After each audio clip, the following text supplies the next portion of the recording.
வணக்கம் எல்லாருக்கும். இன்னைக்கு நான் உங்களுக்கு காமிக்க போகிறது ஒரு டேஸ்டியான தமிழ்நாடு ஸ்பெஷல் சாம்பார் ரெசிபி. இது உங்கள் எல்லா மீல்ஸையும் ஸ்பெஷல் ஆகக்கூடிய ஒரு சூப்பரான ரெசிபி. இதை பண்ணுறதுக்கு என்னென்ன இன்க்ரீடியன்ட்ஸ் எடுத்து வச்சுருக்கேன்னு பார்க்கலாம். நான் ஒரு 1/2 கப் துவரம்பருப்பு எடுத்து குக்கரில் ஒரு 4-5 விசில் வச்சு பாயில் பண்ணி இங்கே வச்சுருக்கேன். பாயில் பண்ணதுக்கப்புறம் 1 கப் கிடைக்கும் நமக்கு அதோட தண்ணியோடு சேர்த்து. அதில் மஞ்சள் பொடியும் கொஞ்சம் உப்பும் போட்டு ஆல்ரெடி வேக வச்சு எடுத்து வச்சுருக்கேன். அதுக்கப்புறம் ஒரு சின்ன எலுமிச்சம்பழம் சைஸுக்கு புளி ஊற வச்சுருக்கேன் ஹாட் வாட்டரில். அப்புறம் 3 பச்சை மிளகா நீளமாக கீறி வச்சுருக்கேன். ஒரு மீடியம் சைஸ் வெங்காயம் தின்னா ஸ்லைஸ் பண்ணி வச்சுருக்கேன். அப்புறம் 2 தக்காளி ஃபைனாக சாப் பண்ணி வச்சுருக்கேன். அது இல்லாமல் இன்றைக்கி நான் காய்கறி போட போகிறது முருங்கைக்காவும் உருளைக்கிழங்கும். முருங்கைக்காய் சாம்பார் எப்போவுமே ரொம்ப டேஸ்டியாக இருக்கும். அது உங்களுக்கு இல்லைன்னா இந்த சாம்பாரில் கத்திரிக்காய் போடலாம், கேரட் பீன்ஸ் கூட போடலாம். உங்ககிட்ட என்ன வெஜிடபிள் இருக்கோ அதில் இங்கே ஆட் பண்ணிக்கோங்க. அப்புறம் 1 டேபிள் ஸ்பூன் சாம்பார் பொடி. இது ஹோம்மேட் சாம்பார் பவுடர். நான் இன்னொரு வீடியோவில் இதை எப்படி பண்ணுறதுன்னு நான் உங்களுக்கு காமிக்கிறேன். அப்புறம் கொஞ்சம் கொத்தமல்லி தழை லாஸ்ட்டாக ஃபைனாக சாப் பண்ணி போடுறதுக்கு. அது இல்லாமல் தாளிக்கிறதுக்கு 1 டீஸ்பூன் கடுகு, 1/2 டீஸ்பூன் வெந்தயம், கொஞ்சம் கறிவேப்பிலை, 1/2 டீஸ்பூன் பெருங்காயத்தூள், அப்புறம் ஒரு 1/4 டீஸ்பூன் மஞ்சள் பொடி காய்கறி வதங்கும் போது போடுறதுக்காக. அப்புறம் 1 டீஸ்பூன் காஷ்மீரி சில்லி பவுடர் கொஞ்சம் கலருக்காக. இப்போ இது பண்ண ஆரம்பிக்கலாம். ஒரு பேனில் ஒரு 2 டேபிள் ஸ்பூன் நல்லெண்ணெய் விட்டுருக்கேன். அது ஹீட் ஆனதுக்கப்புறமா கடுகு, கருவேப்பிலை, வெந்தயம் இது எல்லாத்தையும் ஒவ்வொன்றா ஆட் பண்ணுறேன் தாளிக்கிறதுக்கு. அதுக்கப்புறம் நம்ம பச்சை மிளகா கீரி வச்சுருக்கோம்ல அதை ஆட் பண்ணுறேன். கடுகு கொஞ்சம் வெடித்து வெந்தயம் வந்துட்டு ரொம்ப கருகாமல் லைட் ப்ரௌன் ஆக ஆரம்பித்தோடனே ஒரு நல்ல வாசமும் வரும். அந்த ஸ்டேஜில் நம்ம கட் பண்ணி வச்சுருக்கிற வெங்காயத்தை ஆட் பண்ணுறேன். இதை நம்ம வதக்கிக்கலாம்.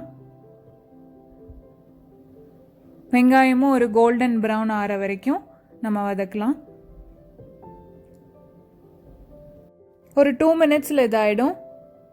இது ஒரு லைட் ப்ரௌன் கலர் ஆனதுக்கப்புறமா நம்ம கட் பண்ணி வச்சுருக்கிற முருங்கைக்காவும் உருளைக்கிழங்கையும் அதில் ஆட் பண்ணுறேன். காய்கறி வேகும்போது கொஞ்சம் மஞ்சள் பொடியும் ஆட் பண்ணிக்கலாம்.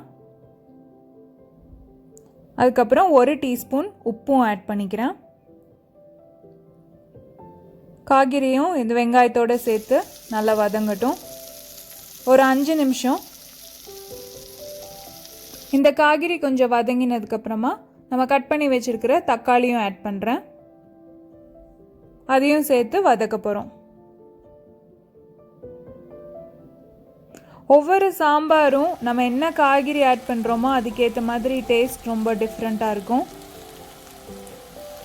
என்னோடய ஃபேவரெட் பார்த்திங்கன்னா வெண்டைக்காய் சாம்பார், முருங்கைக்காய், முள்ளங்கி சாம்பார் கூட நல்லாயிருக்கும். ஒரு 5 மினிட்ஸ் பேனை க்ளோஸ் பண்ணி எடுக்கிறேன்.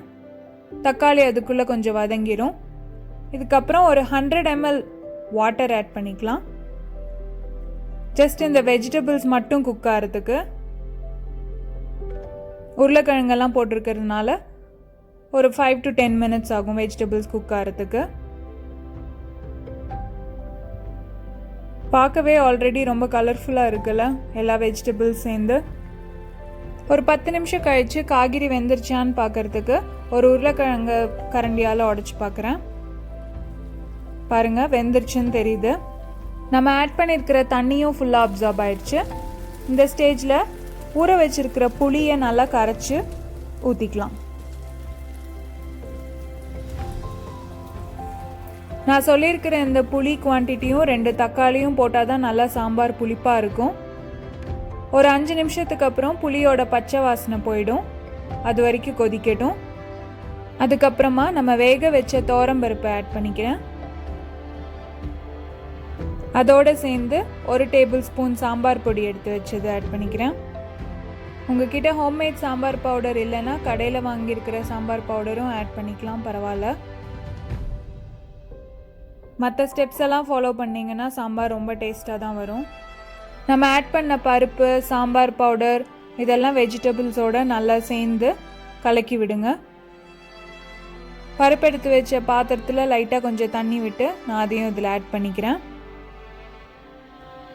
இதோட நம்ம எடுத்து வச்சுருந்த காஷ்மீரி ரெட் சில்லி பவுடரும் கொஞ்சம் பெருங்காயத்தூளும் ஆட் பண்ணுறேன். Kashmiri red chilli powder optional தான், ஒரு நல்ல ரெட் கலர் வரணுங்கிறதுக்காக ஆட் பண்ணியிருக்கேன், அவ்வளோதான். பெருங்காயத்தூள் கண்டிப்பாக ஆட் பண்ணுங்கள். பருப்பு சேர்க்கறதுனால டைஜஷனுக்கு கண்டிப்பாக அது தேவை. அதே மாதிரி நல்லா வாசமும் கொடுக்கும். இப்போ இதோட எகெயின் ஒரு 100 to 200 ml தண்ணி ஆட் பண்ணிக்கலாம். பருப்பு நல்லா நமக்கு இன்னும் கெட்டியாக இருக்கிறதுனால தண்ணி ஆட் பண்ணுறேன். நல்லா ஒரு 10 நிமிஷம் இதெல்லாம் சேர்ந்து தளன்னு கொதிக்கட்டும். இது நல்லா கொதிக்கிற ஸ்டேஜில் நம்ம ஃபைனாக சாப் பண்ணி வச்சுருக்கிற கொத்தமல்லி இலையை மேலே தூவிடுங்க. இதெல்லாம் சேர்ந்து ஒரு சூப்பரான வாசம் வரும் பாருங்கள் இந்த ஸ்டேஜில். அடடடா, சான்ஸே இல்லைங்க. இட்லி, தோசை, உப்மா, சாதம் எந்த ஐட்டமாக இருந்தாலும் இந்த சாம்பார் பெஸ்ட் காம்பினேஷனாக இருக்கும். ரைஸோட சாப்பிட்றதா இருந்தால் நான் ஒரு ஸ்பைசி பொட்டேட்டோ ரோஸ்ட் ரெசிபி போட்டேன்ல, அதோடு சேர்ந்து சாப்பிட்டு பாருங்கள், அல்டிமேட்டாக இருக்கும்.